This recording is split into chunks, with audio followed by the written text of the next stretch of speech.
everyone, and welcome to Atlantic Motorsport Park in Nova Scotia and the fourth race of the Mopar Superbike Championships. I'm your series announcer, Frank Wood.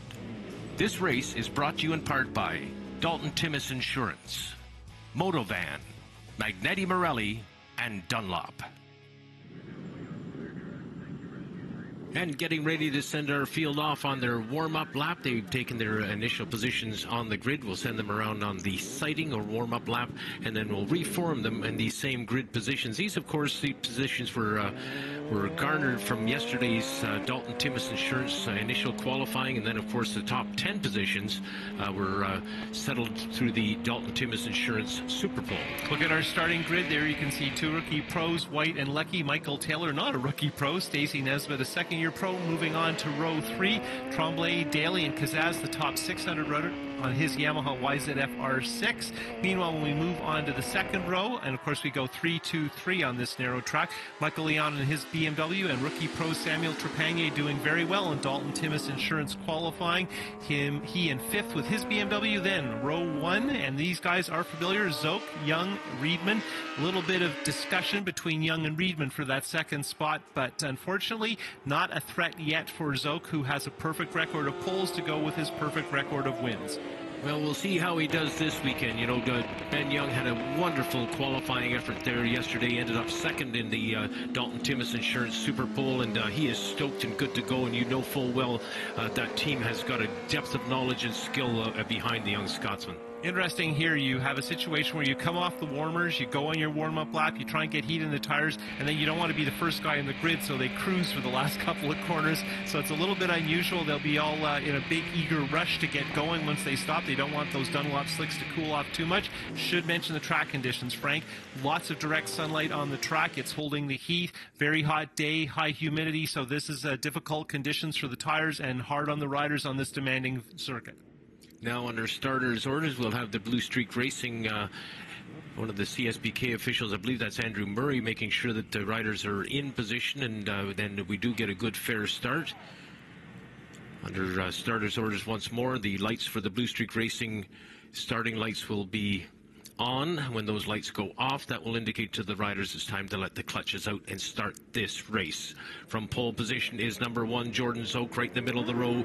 Ben Young on the 86 machine. They have launched, and it looks like Ben Young got a pretty good launch on that one as we go on board and look back with Kenny Reedman following him. And no, Zoke has taken the lead. Down into 1 and now down in through turn 2, and Ben Young is right on his back wheel. Zoke worked the inside on turn 1. He's made lots of great passes there in the past. I think for a split second, Young did have the lead, but now he's in second, and no one wants to see this except for Zoke's team, which is Zoke in the lead and potentially pulling away. And now these guys are going to have to get organized, not race each other, but get hammered down right away. And Zoke showing a lot of ambition here on our first lap. Coming off turn number 5 with Ben Young holding on to second spot. Kenny Reedman is in third, and there is Michael Leon holding into fourth. And those top 4 riders are starting to get a little bit of distance there. I believe that to be the number 24 of the Shaker, Sebastian Tremblay, sitting back there in 6th spot. Yeah, Tremblay getting a decent start, but already slightly scrubbed out from the top 4. And then back in 6th is Trevor Daly on that Yamaha, and he did not get a good start. He hasn't been starting well with that R1, and that's really going to hurt here at Shuby, where it's very hard to make up time and even more difficult to pass. Talk to me about bad starts. What happened to Trepanier after his 5th fastest qualifier? He got a disastrous start on that one. Yeah, Trepanier has been qualifying well and then having trouble early on, and like Trevor Daly having to work his way through, which is great for everybody else. And of course, right now we have Jordan Zoke trying to open this field up, and with him at the front, pushing the pace, everyone else is having to ride maybe a little harder than they wanted to.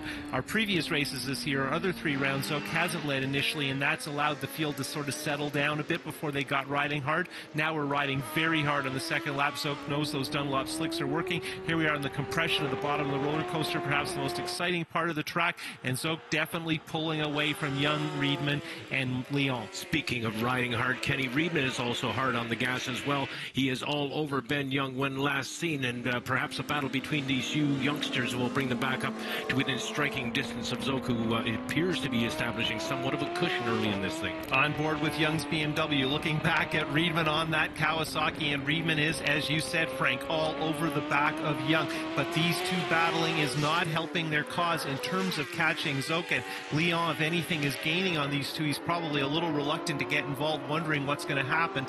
And so far this season, everybody's been pretty reasonable about yielding and giving room. There you can see Young taking that wide GP-style line that he likes. That's not a mistake at the hairpin there. That's how he rides his motorcycle. Here you can see him a little wider on the entrance than Riedman. So a couple of contrasting riding styles from two young racers here who are definitely earning their spot on the CSBK Tour, but their spot at the moment is behind our leader Zoke. And Leon running back in fourth spot, keeping the two youngsters within stabbing distance, and he's a very savvy rider, as you'll agree, Colin. He's just sitting back waiting to see how things work out. Yeah, he's probably seeing more excitement and adventure than he'd like to. You know, it's hard to get a perfect corner at Shubenacadie, let alone a lap. And look at this, Riedman looking on the inside of Young in the carousel. Riedman looked like he wanted to stuff it in there, but Ben Young just slowly closing the door on gentlemanly. There's no problems between those two riders, I don't think, but Riedman is definitely on the hunt here, and he knows full well he has got to get past Young if he's going to chase down Zoke. Young leaving no room on the outside. Riedman still trying to make that work, and boy, are they close. Young is a guy who uses all the track, and oh, this is crazy, Frank. Talk about the menace. Kenneth is all, oh man, they made contact there, I'm sure.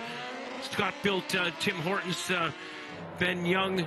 Let's watch it now quickly. Slow-mo. Look here as Young gets in trouble with the rear wheel in the air. He looks over, he knows where Riedman is, and he still runs it a little bit wide, and I think Young maybe had just too much speed to do exactly what he wanted, but he knew Riedman was there, and that was a close call, Frank. Meanwhile, Leon's sitting back there rubbing his hands together, thinking that something's going to happen between these two brats, and I'm going to take advantage of it. Well, you got to be careful. Sometimes something happens and you pile in, so there's no way to be sure. You know, I think the easiest thing or the smartest thing would be to get in front of them, but that's difficult to do, and Riedman is desperate to make a move. Riedman now to the inside, going into turn 8. He's got the line. Ben Young stays wide. Young stays way wide, leaves the door wide open. In comes Riedman. Riedman moves into second spot. What's that all about? It seemed almost as if once Young realized Riedman was there, he was thinking things were a little tight down there at the hairpin on our last incident, and maybe I just need to be decent about this and let him by and see what happens. And you look and see what's going on here. Riedman is already starting to open it up, so Riedman is pushing as hard as he can. He doesn't want to stay with Young. There you can see Riedman right to the inside of the hairpin at the bottom of the corner 2. Young using more of the track, and here's the replay. And Young does leave the door open. That is typical. He takes a wide entrance. But what happens here is I think he realizes Riedman's there and just leaves it out, doesn't get into a conflict type situation, and I think this might be because of what happened just a few turns earlier. On board here with Riedman, and he commits early. You don't know if there's going to be space, and he gets underneath. He is very tight. Young on a more classic wide line, and there you can see Young drifting wide, and we couldn't quite catch it on the onboard from Riedman's Kawasaki, but I think Young was aware that Riedman was there and maybe decided to leave the door open at that juncture. Meanwhile, he has sent a telegraph back to Michael Leon, leaving the door open like that. Leon has watched as Riedman has gone by, and Leon is thinking to himself, it's that easy. I'll just sit and wait for my opportunity. I'll wait for Ben Young to leave a big open door for me, and I'll take advantage of it. Well, I know you used to flat track, Frank, but I don't think that looked that easy, to be honest with you. I mean, nobody ran over somebody else's foot, but it was a bit of a tense moment, and of course these bikes are big in terms of the way they deliver power and the amount of room that it requires to ride them smoothly. They're not physically big, they're not all that heavy, but it's a big workout here, and it's very, very tiring handling a Superbike at Shubenacadie and trying to be inch perfect on your lines. And Young, of course, is notorious for his very accurate lines and a history of the type of riding he's done in the past. In that case, I still think he let Riedman in. Riedman now working out of turn 5 up onto the roller coaster he goes as he continues to lead Ben Young. But as you look ahead from Ben Young's bike, you'll see Riedman, but there is no sign at all of Jordan Zoke. He has disappeared into the future. And I think these guys got busy with each other, and when they started to race, that really hurt them in terms of pace. And Leon is hanging in there, and I'm sure that his pit board's indicating he's got a pretty good gap ahead of Tremblay. So we've got a 3-rider battle for 2 podium positions at this juncture, then Tremblay in 5th, and I believe we have Trevor Daly moving along in 6th, but again fairly far back. Well, Leon is also enjoying some success in the regional series in Southern Ontario at the Race Super Series at Shannonville Motorsport Park, where he has scored 2 Superbike wins thus far, and it has really given them that extra saddle time, the extra confidence that he's wanted with that BMW ride. And while we're doing that inventory of who's where, worth mentioning Trepagne's in 7th, and again following Trevor Daly along, both of them trying to make up for not great starts here at Shubenacadie. Stacey Nesbitt and Franklin Dominguez, if I'm not mistaken, are having a bit of a tussle back there as well. Meanwhile, we pick up on Kenny Reedman on the Sturgis Cycle Liqui-Moly sponsored ZX-10R, now on board with Ben Young. You got to love that onboard camera work that we enjoy nowadays, Colin, and you get those really up close shots. In fact, some of the shots appear a lot closer than they actually are. Well, it is a bit of a wide-angle lens on these cameras provided by Motovan, and I think it's important not just to get a sense of what it's like to ride these bikes, but here at Shubenacadie, it's the elevation of the track, the constantly climbing and diving nature and the bumpy nature of this venue, and the cameras really help you get a sense of that the around the track traditional panning type cameras just can't give you that same sense of just what a crazy thing it is to ride a motorcycle hard here at Atlantic Motorsport Park. We are so lucky this weekend, Colin, to enjoy the support of Pro Cycle out of Dartmouth, Nova Scotia, and especially to have a Honda Canada on board once more with us sponsoring this round.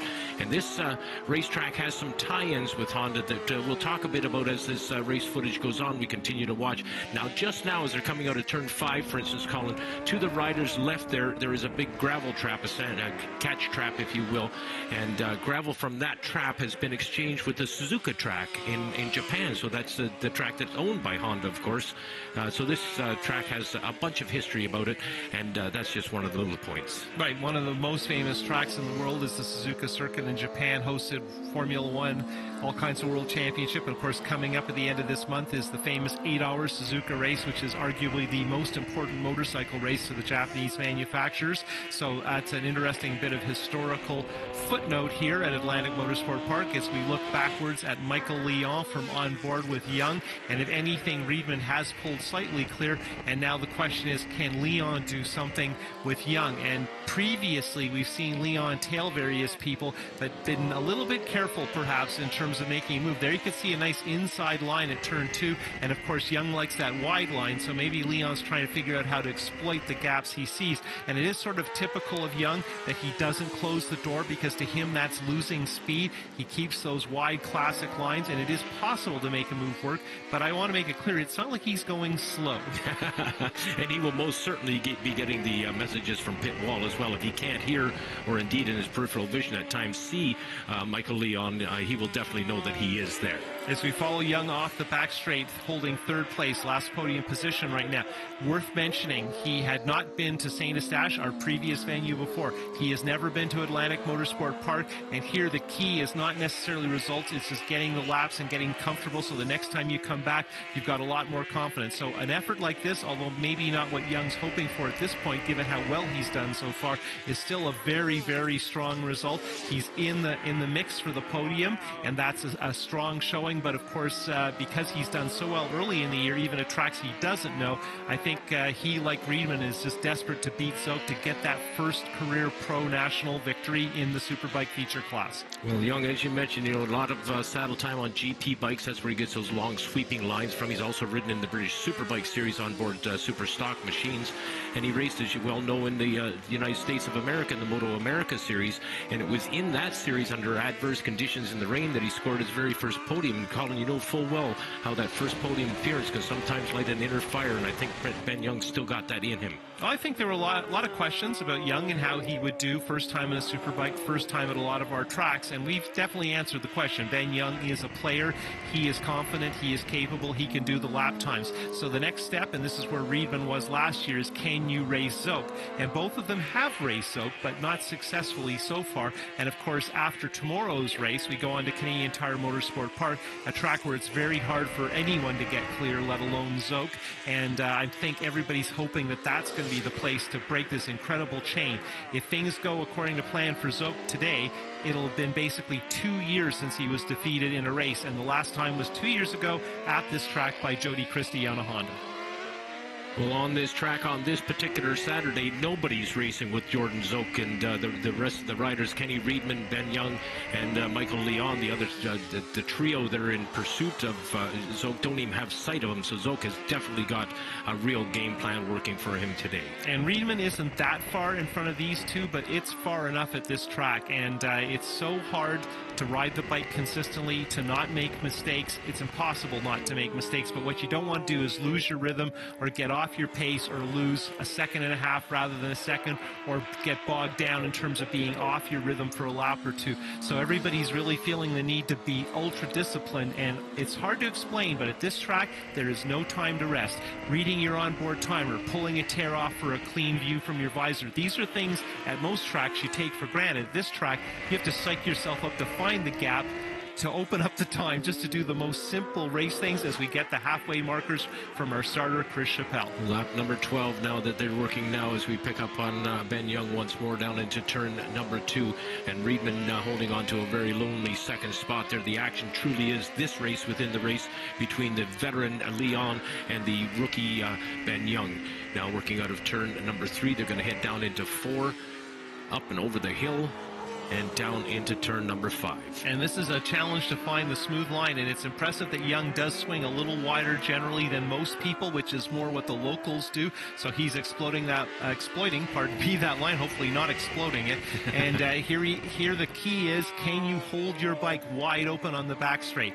Now, with the advent of superior electronics, particularly with the BMW, where the package is available direct from the manufacturer, traction control, wheelie control, all those things, it is easier to be consistent on the motorcycle, but we are still talking about bikes that have close to 200 horsepower, and that's an incredible workout. And one of the things you have to work at here is not to simply, it sounds so simple, hold on to the point that you exhaust yourself. Even the fittest guys can get beaten up over a few laps here. We got a waved yellow, and I think that's Michael Taylor on his Triumph, who was doing decently in the top 10, has fallen down in turn 1, so that's unfortunate. Taylor with that Triumph from GP Bikes is out of the action here in Superbike Saturday at Shubenacadie.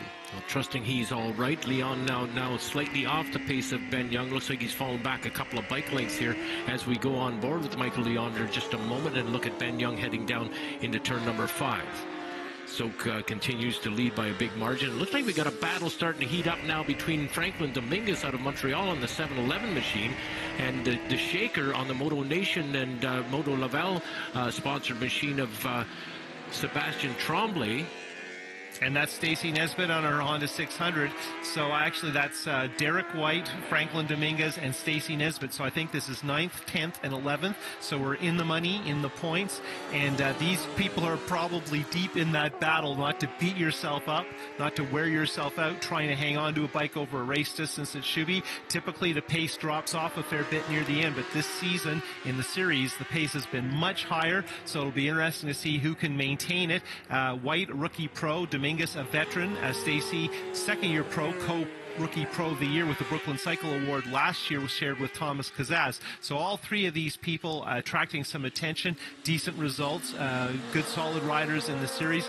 Derek White, not a huge fan of Shubenacadie. This is only his second time here, but he has done very well with that Snow City Lucas Oils Kawasaki ZX-10R Ninja at our previous rounds. Made a special effort to get here, I might add. Colin, we talked about horsepower. Of course, in this, the Mopar Superbike class, they are allowed a maximum of 200 horsepower. Obviously, they don't want that much horsepower at this racetrack. How much horsepower are they using? Well, nobody likes to talk too specifically, and Zoke has been steadily detuning the bike from our opener at Shannonville to St. Eustache to here at Atlantic Motorsport Park. So I would say I'd be surprised if any of the bikes are much over sort of 175, 180. And of course, it's not just the ultimate number, it's the mid-range and how rideable the bike is, because throttle response, able to be smooth and consistent on the bike and not have it get away from you is so key. So probably they've done a lot of work in that area. Now, there's Stacy Nesbitt in 11th. She's on board a CBR 600. No electronics available to her, but of course that bike is easier to handle because it doesn't have as much horsepower. She has a lot of time here at this track. She was particularly impressive as an amateur 2 years ago. As we go back on board near the front. Looking back from Ben Young's motorcycle at the number 74 machine of Michael Leon. That's the Royal Distributing sponsored Leon, and Leon with a brand new set of leathers. Also, Colin debuting them there this weekend. We saw them at the Race Super Series actually a couple of weeks ago, but makes for a nice collective outfit that he represents there. Yes, and also Zoke wearing his new Olympia suit. So several of the riders partway through the series getting new gear, which is always nice and helpful if you want to look good on television.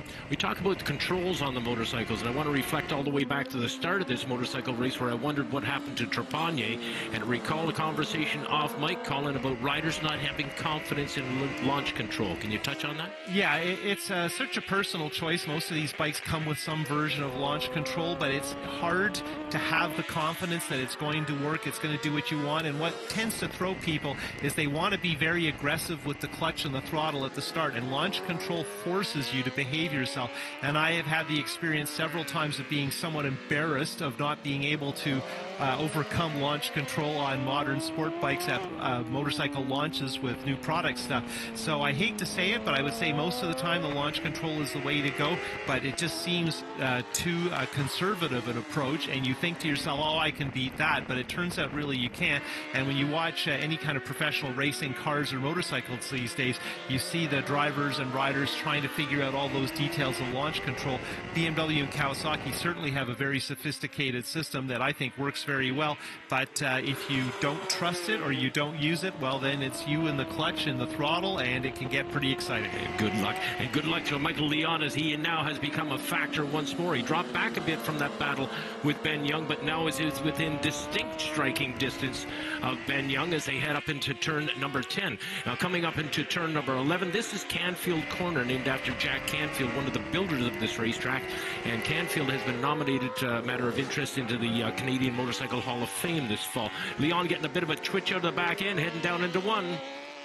Yeah, Leon is getting a little more aggressive. He's running fairly tight lines, and I think he's hoping to exploit Young's wide lines, and that almost worked right there. If Young had been even slightly hesitant, that would have been the pass we're waiting for, or hoping for, or looking forward to, maybe. It's a tough chess game here. You're waiting and waiting and waiting, and then suddenly the pass happens almost spontaneously. Usually some very minor error from the guy in front and some ambitious decisions from the guy in the back, but you got to be ready to pounce. And sometimes what happens is you see the guy struggle in front, you hesitate for a second, and there's your pass that's missing. Like, for instance, right there, wow. Leon could have perhaps made the move, and Young didn't shut the door the way we've seen some people do it. But, you know, it's great for us to stand and talk about it as we watch. It's a whole different thing to be out there deep into the race. Your shoulders, your forearms in particular, your hands are starting to tell you that they really like it if you took it easy. And of course, if you start taking it easy, you unwrap a world of mess, because you don't have your markers, you're not making good decisions. So it's a real tough mental game. Here we have just a few laps left to go as we start lap 18 with this battle for third. It's a really tough decision if you decide to slow down, because that usually leads to even more problems, and frequently crashes happen when you've made the decision that because of your tires or your fitness or whatever, that you're going to be a little more careful, and then the whole plan just comes to pieces. Ben Young leading Michael Leon once more. We were on board with Leon for just a moment there as we head down into what is known as Honda Corner here. That's another thing I forgot to mention when we were talking about the history of this track. But Leon, again, you know, and of all the riders out there, I know that Ben Young is hungry for a Superbike win. Certainly Kenny Reedman's very hungry for a Superbike win, but there can't be a more deserving rider on the racetrack right now than Michael Leon. It seems that he has come up bridesmaid short on a number of occasions, has battled back from injuries and what have you, and has come so very, very close to winning a Mopar Canadian Superbike race that you can't help but pull for him. Well, and Leon has been a front runner in any number of classes, both as an amateur, pro. He's ridden twins and whatnot. So he's a very versatile, knowledgeable rider. He's a smart guy. He's good with the fans. His program is a well thought out, thorough one. He is smart with his money in terms of being a privateer, but trying to get the most performance he can. So there's really no downside to Michael Leon. I think last year when he almost won in the rain at St. Eustache, almost everybody, even the eventual winner, Jordan Zoke, was kind of pulling for him, because he was just a person who's paid his dues and done a good job, and and been a good participant on just about every level you can be. But this is Pro Superbike National Feature Class racing, and it's cutthroat. Nobody's going to give you any room. No one's going to let you in unless it's absolutely necessary. And if you're looking for acts of human kindness, this may not be the spot. We're back to where we were about 2 laps ago now, as Young pulls out a little bit of distance on Michael Leon. As I say, just 2 laps ago, Leon was all over the back wheel and ready to pounce, it seemed. Whether he returns to that motive, we'll see. But we are in the late stages of this race. I believe we have 2 to go now as we're working through the carousel, as they call it. Turns, pardon me, 8, 9, and 10. And of course, normally when we get towards the end of the race, we're going to go back, and our director and editors will steer us towards Zoke to make sure we see him as he completes the race. So with just a couple of laps to go here, I think we'll be looking at Jordan Zoke pretty soon, because he is ahead. We haven't seen much of him, but he has been, as they like to say, styling away in the lead and hatching this thing, getting it ready, and making a whole host of good decisions early on in this race. But ahead of these 2 guys racing for third, it looks like there's a lapped rider coming into play, so that could be the decisive moment in terms of Leon pouncing. Exactly. This could be Leon's chance now as they come out of turn 5 onto the roller coaster once more. No doubt they will close up on that rider on that straightaway, if you can call it a straightaway. It is a very daunting piece of asphalt that changes elevation of the Oh, look at this. It's Leon right up under the back wheel, and it looked as though he was trying to avoid contact there and actually backed off, Colin. Yeah, and you can't tell what's going to happen on the back straight, and maybe this Leon got just the right route through the bumps, got the best drive, didn't have to be careful with the throttle, and maybe at the same time Young was struggling just a little bit offline, and for a split second there, probably Leon considered, can I make the move, but maybe didn't think that the track he was going to use would be the safest, as in much as how bumpy he would have to deal with the track surface. So here they come up, and Leon needs to be right on top of Young here as they get to the rider. He's not there, and if Young is going to afford him a chance through close association with that other rider, and it looks like the other rider is pulled completely off. That, by the way, was number 16, Alex Coelho, the rookie rider who's also stood on a podium already this year. He's having a very good year, but having his hands full in this Superbike race, but very alertly getting out of the way and making sure he had no effect on the race. And no dishonor in getting lapped late in the race at Shubenacadie. He is one of the front runners on a decent pace. So Alex, doesn't have to get out of the way, but he saw the blue flag and chose to yield the line, so he didn't affect that battle for third. But now we are on board with our leader, Jordan Zoke, as he heads onto the front straight.